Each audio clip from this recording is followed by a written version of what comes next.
In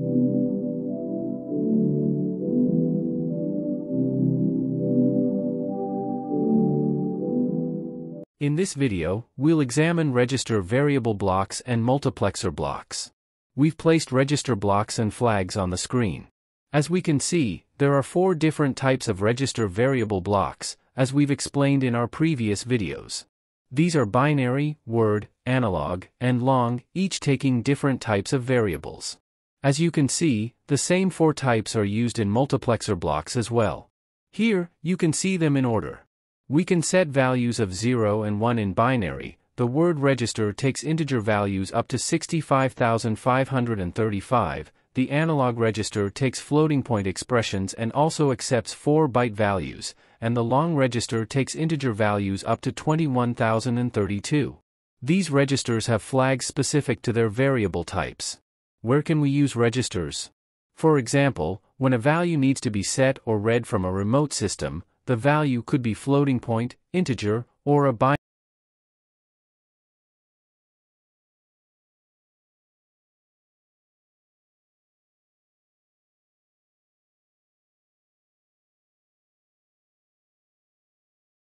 Let's examine the register properties together while setting up our project settings and discussing edge types.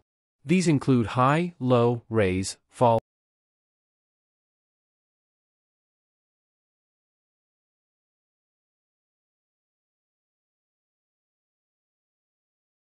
Let's start with the high edge. For example, when we select the high edge inside a word register, after setting the register value, after a delay of 5 seconds, the latch input will become active and accept the value from the low gate, which is the 0 value. So, we'll be using a push-button logic.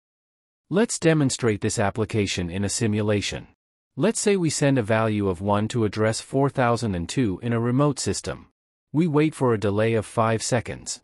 After 5 seconds, when the latch becomes active, it will take the value at I1.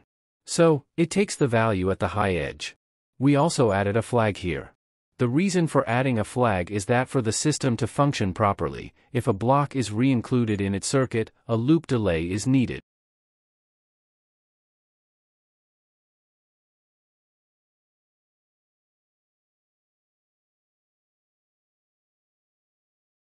For example, if I had removed the flag here and directly connected the delay, I would have received a feedback error when trying to start the simulation or load the project.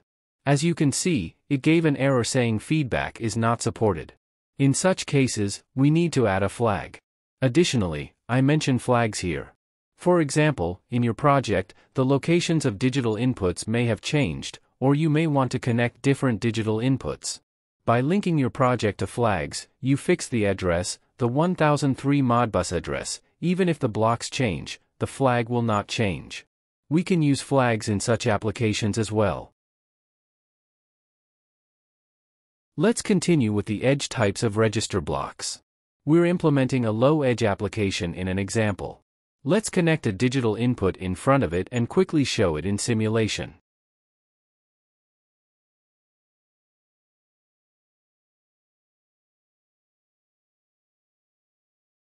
Digital input 5 will directly take the value.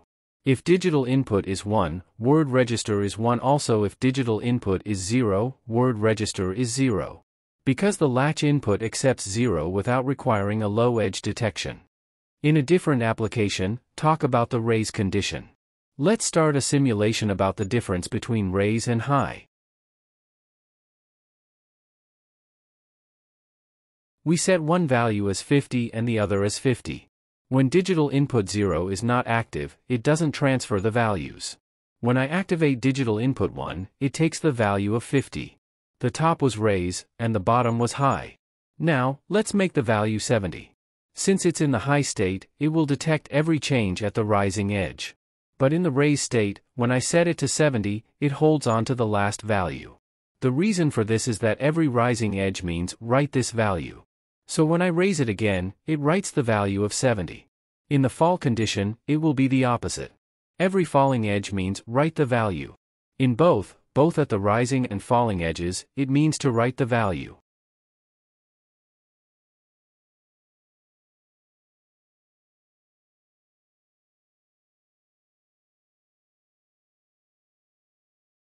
Here, we can set the initial value if we want. Let me show these in online monitoring.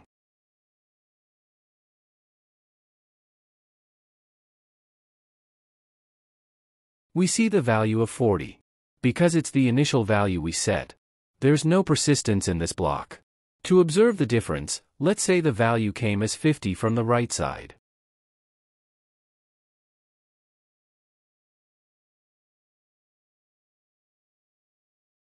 And then we unplug and plug the device back in.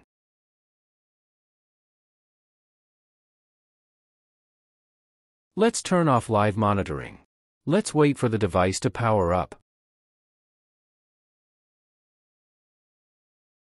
One holds on to the last value with persistence, while the other block has reset to 0.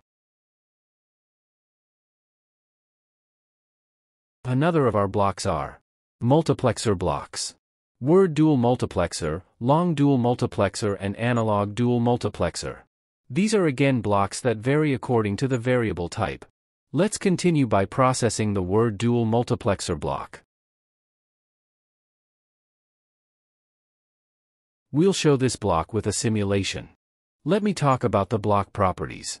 The word dual multiplexer block transfers either I1 or I2 to the output based on the value at the S input.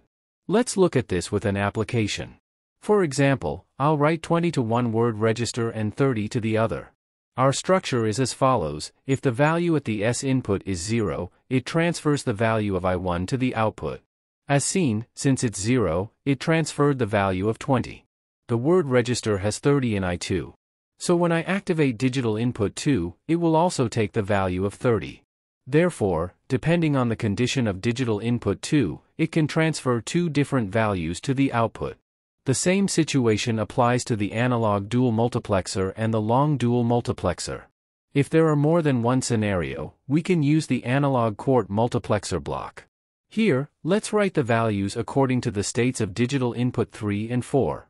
Let's write values of 10, 20, 30, 40. Let's observe the difference together.